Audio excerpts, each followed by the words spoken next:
You guys welcome back to my channel. और हम कर रहे थे questions of previous year from chapter 4 and 5।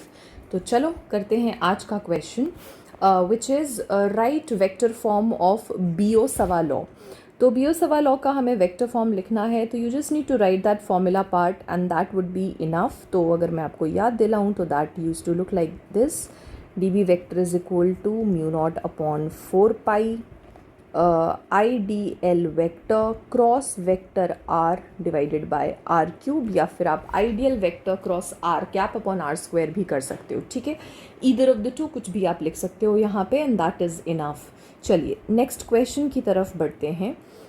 Two insulated long straight wires each carrying 2 ampere current are kept along x dash and y dash axis as is shown in the figure.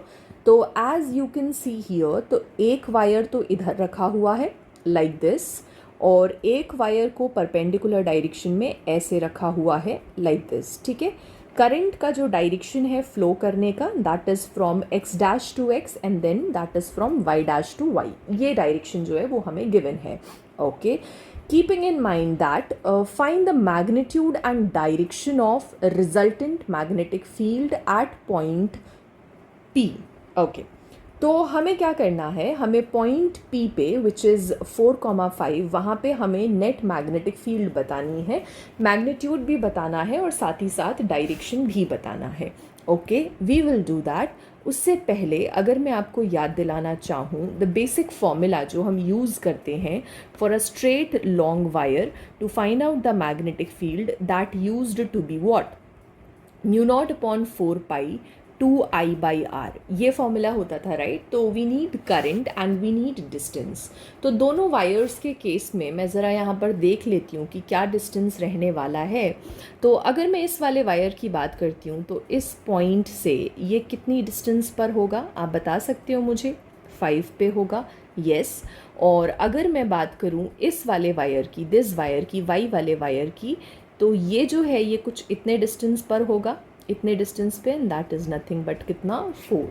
ठीक है, तो मैं पहले wire की बात कर रही हूँ। I am talking about the first wire. First wire मतलब कि मैं एक्स डैश वाले वायर की बात कर रही हूँ, और उसके लिए मैं मैग्नेटिक फील्ड निकाल रही हूँ। B1 is equal to mu not upon 4 pi 2I by R उन्होंने बोला है, तो मैं यहाँ फर्स्ट वाले वायर के लिए मैं उसको R1 बुला लेती हूँ। तो R1 जो है मेरा, मतलब ये वाला वायर जो x डैश है, that is at a distance of 5। तो मैं यहाँ पे लिखूँगी क्या, B1 is equal to mu not upon 4 pi का वैल्यू मैं डालूँगी 10 टू द पावर -7 2, और फिर I का वैल्यू भी 2 ही दे रखा है, और R1 का वैल्यू जो है दैट इज़ हाउ मच, 5। तो ये मेरे पास आ जाएगा B1 is equal to 10 to the power -7 into 4/5 tesla. ये सिचुएशन जो है कुछ आ जाएगी। साथ ही साथ अगर मैं इसके डायरेक्शन की बात करूं तो you can use right hand palm rule. Thumb को आप प्लेस कर सकते हो in the direction of current. Your finger का tips should be like this, कि आपके ऑब्जर्वेशन पॉइंट की तरफ जाएं। तो अगर आप कुछ इस तरह से रखते हो तो your palm is facing in the upward direction, तो that means the magnetic field is perpendicular to the plane of the paper and in outward direction, बाहर के डायरेक्शन में निकलता हुआ आ रहा है। और सिंस हमें यहाँ फिगर में XYZ का डायरेक्शन मेंशन कर रखा है, तो हम कह सकते हैं कि ये पॉजिटिव Z एक्सिस के अलोंग जा रहा है, या फिर हम कह सकते हैं कि this is along K cap. K cap भी हम यहाँ पर इंक्लूड कर सकते हैं। ठीक है, तो this is about the direction, या तो perpendicular to the plane of the paper and in outward direction, या फिर K कैप। ओके, बहुत बढ़िया। और अगर मैं इसको वेक्टर फॉर्म में लिखना चाहूँ तो I can also write it like this: B1 vector is 4 into 10 to the power -7 divided by 5 K cap tesla. तो ये मेरा वेक्टर फॉर्म में आ जाएगा। ओके, बहुत बढ़िया। फिर उसके बाद नेक्स्ट वायर की वजह से करते हैं, वाई डैश की वजह से। तो अगर मैं नेक्स्ट इसके वजह से मैग्नेटिक फील्ड निकालती हूँ तो that will be mu not upon 4 pi 2I by R2, है ना। ये सिचुएशन रहेगी। वैल्यूज़ को ज़रा पुट करते हैं। B2 is equal to mu not upon 4 pi, तो देखो 10 टू द पावर -7 हो जाएगा। 2, करंट दोनों में सेम था तो 2 ही रहेगा। R2 की अगर मैं बात करूं, इस वाले वायर से y डैश वाले वायर से पॉइंट P तक का डिस्टेंस इज़ 4, तो I will just right here क्या 4। एज यू कैन सी ये दोनों ही कैंसिल हो जाएंगे, ऊपर नीचे 4 4 आ जाएगा, तो वी कैन से मेरा जो B2 है वो आ जाएगा 10⁻⁻7 tesla. Talking about the direction, अगर मैं डायरेक्शन की यहाँ पर बात करूँ तो if you place your thumb in the direction of current, finger के टिप्स को टुवर्ड्स द ऑब्जर्वेशन पॉइंट अगर रखते हो तो your palm is facing in the inward direction, तो you can say the magnetic field is perpendicular to the plane of the paper and in inward direction. तो inward direction के लिए you can either put a cross, या फिर अगर आप z के terms में लिखना चाहते हो तो you can also write it as -k, तो that is all about the direction part.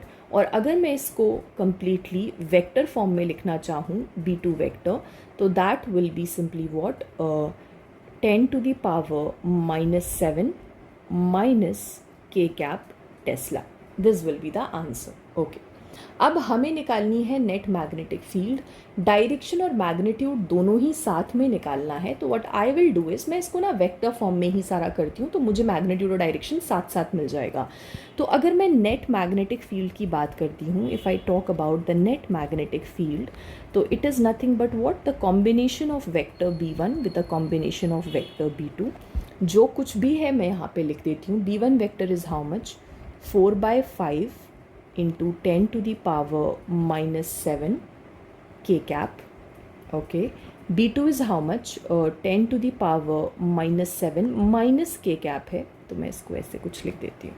ठीक है, यहाँ से जो भी चीज़ें कॉमन आ रही हैं जस्ट टेक देम आउटसाइड। ठीक है, अंदर बनेगा मेरे पास ये 4/5 एंड देन -1।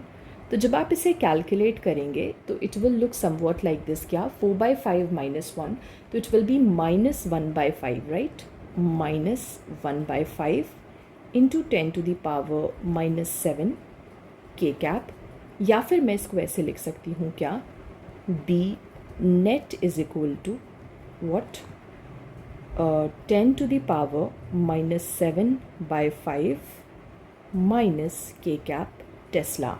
ऐसा लिखने का फ़ायदा क्या है? फ़ायदा ये है, अगर मैग्नीट्यूड की बात करते हैं तो the magnitude is simply 10⁻⁻7/5 tesla. Direction की अगर हम बात करते हैं तो it is along -k cap, या फिर -z एक्सिस, या फिर perpendicular to the plane of the paper and in inward direction. तो आप किसी भी तरह से लिख सकते हो, और अगर आप खाली ये आंसर भी निकाल के रख दोगे ना तो दैट इज़ इनफ, क्योंकि इस एक्सप्रेशन में you are getting the magnitude and direction both together. ठीक है, ओके, तो इस वाले पेपर से जिसका कोड है 55/4/1, इस पेपर से सिर्फ और सिर्फ एक ही क्वेश्चन आया था 3 मार्क्स में। बाकी जितने भी क्वेश्चंस थे दे वर फ्रॉम MCQs, तो वो सारे आपको सेपरेट शॉर्ट्स वाले सेक्शन में मिल जाएंगे, वहाँ से आप कर लीजिएगा। इसमें कोई भी डाउट आए, कोई भी दिक्कत आए, feel free to ask. Thank you so much for watching, मिलते हैं नेक्स्ट वीडियो में।